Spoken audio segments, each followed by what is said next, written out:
In this video, we're going to be talking about St. Petersburg, which we went to in the summer of 2019. I've never been to St. Petersburg. My beautiful wife, Alena, has, so she was our guide in the tour. How do you feel about going to St. Pete? I'm happy. You're happy? I took a lot of stuff. You did. We both did. I have a rule, don't take few things if you can take a lot. We decided to go on the train instead of fly to St. Petersburg. Why did you want to go on the train? Well, first of all, I think it's simpler and faster, and it's also more pleasant. We took fast train, which called Sapsan. It takes you only 4 hours to go from Moscow to St. Pete. You can, of course, choose another one, which would be more luxury and more comfortable, which is Grand Express. It takes 8 hours and 30 minutes, and like that you can get luxury experience, 5-star hotel on wheels, but we prefer travel fast. The first place we went to was the Winter Palace, the Hermitage. Well, this is absolutely amazing. This is one of the largest museums in the world, which is absolutely must-see.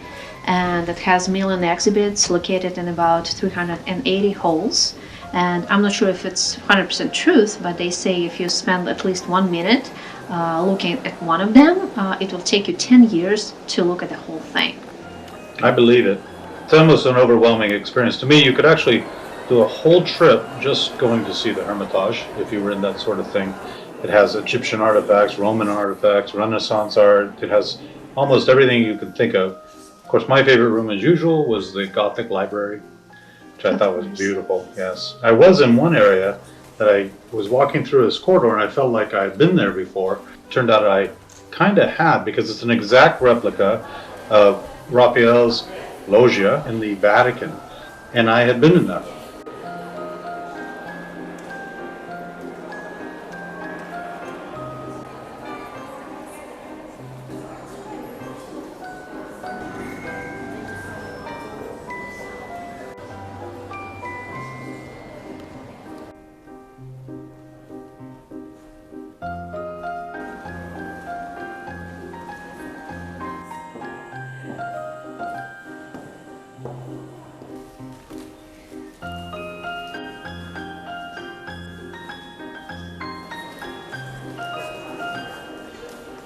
The next day we went to the Peterhof. Peterhof, they actually call it Russian Versailles, and I totally agree. This is absolutely gorgeous place. It is located on a Gulf in Finland, about 30 minutes drive from St. Petersburg. Very city place, very symmetrical. It has gorgeous palace, amazing fountains, and absolutely gorgeous parks. I would recommend, by the way, to go and see this place during summertime, because fountains will be working only from April till October, and trust me, they're the big part of this extraordinary place. To me, they're everything. If you're going there and they're turned off, it's like watching a movie without sound. We took a Yandex taxi. It's like a Russian Uber. It cost $15, and it was a 30-minute drive away. You could take a boat to get there. I wouldn't go on a tour and go late in the day. Counter to most travel experiences, you want to go late in the day, and then you can get on the last tour at 5 o'clock, and it's not so crowded, not so crazy. Although ours was pretty crowded still, it's not as bad as the others. The other thing is that there's a restaurant in the middle, Standard, in the gardens, and it serves traditional Russian food. So you're in a Russian environment, eating traditional Russian food. It's a full experience. Okay, David is about to drink Russian vodka. Drink vodka and then have the pickle. The pickle, this is traditional, right? It is. What are you going to toast for? I'm going to toast to good travel. Okay, because Russians do not drink without toast.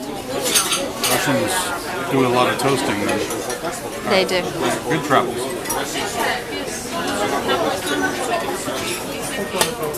Pickle right away? Yep.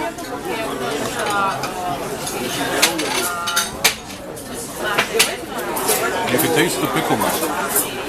True. Or at least you think you can. I would say my favorite place, just because it's the most emotional, is Alexander Pushkin's apartment at Moika Street. This is a small museum located in the apartment, which is the last place Alexander Pushkin, amazing Russian poet, lived. It shows pretty well the atmosphere of the house, and it shows his furniture and his library and everything. It's where he was brought after the duel versus Dantes, and it's actually where he died. makes you very emotional, almost overwhelming. I was very emotional about it, actually, after touring the apartment and then hearing the story and about the duel. And then they take you to the library, which again is my favorite part of the house. And they tell you that that's the sofa where he actually died. And that actually brought a tear in my eye right there. This I can understand. Yeah. And we didn't do this, but I would start with the Canal Cruise. This is available from April till October. It's better be sunny and not windy, but of course the weather in St. Petersburg is pretty much capricious, but don't worry, if you take a tour and it's not a perfect weather, they're going to give you blankets, so you're going to be safe anyway. They're going to show you gorgeous buildings, and they're going to tell you a lot of history, and of course you're going to see a lot of rivers and canals of the northern Venice, and that's how they call St. Petersburg. Yeah, it's a great way to get your bearings and really understand the city before you go.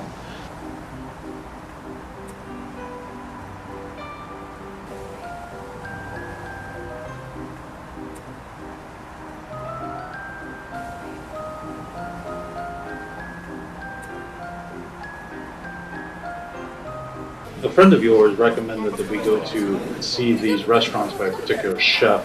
Yes, his name is Dmitry Blinov. He's a very famous chef from St. Petersburg. We went to two restaurants. One is Duoband, another one is Tartar Bar. Both kind of speak for themselves.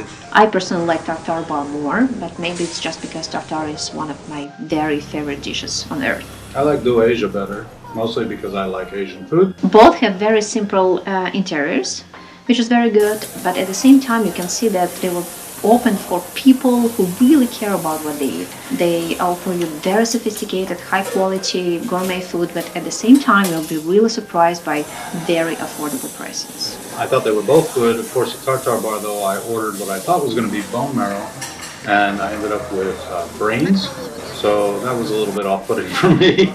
But it's the first time I really had brains, so that's okay. We also went to one other palace, and I can't pronounce it, so you have to. So this is the palace of Yekaterina the Great, and it's located in Tsarskoye Selo. If you try to translate it, this is like Tsar village. That's another must-see place, about 30 minutes drive from St. Petersburg. Absolutely gorgeous, fabulous place with parks and incredibly beautiful ponds and a palace. To tell the truth, by the time we got there were quite a lot of lines. There was probably at least 3-hour wait, and we had already seen the residents at the Hermitage and at Peterhof, so to see that again wasn't necessary. I think the gardens, just walking around the gardens and walking around the outside was enough there to have a full experience. One other place to mention I thought was very cool was that one day we were just walking along Nevsky Prospect and we came across a store, a very famous store. Yes, this is Eliseyevsky store. We actually have one in St. Petersburg and one in Moscow, but I must admit the one in St. Petersburg is much more impressive. Totally gorgeous. It's like, you're in a little palace, but for some reason it happened to be a grocery store and a cafe.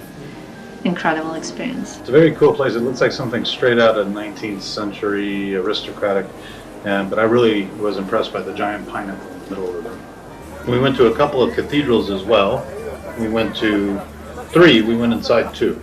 We went inside of Kazan Cathedral, which is very beautiful, and we went to another one, which is St. Isaac Cathedral, and by the way, we went upstairs.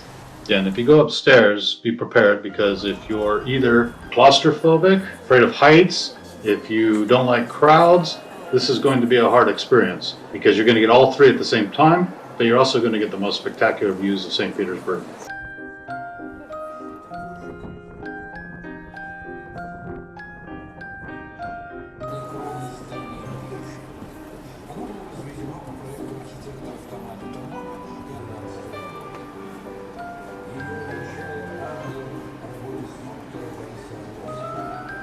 So that's our video on St. Pete. Any final thoughts? It's just one of the best cities in the world, one of top 3, I would say. Putting Moscow aside, because this is my home, I would say for me, top 3, the most beautiful ones, the most gorgeous ones, would be St. Pete, Paris, and Vienna. I'd put St. Pete in my top 10.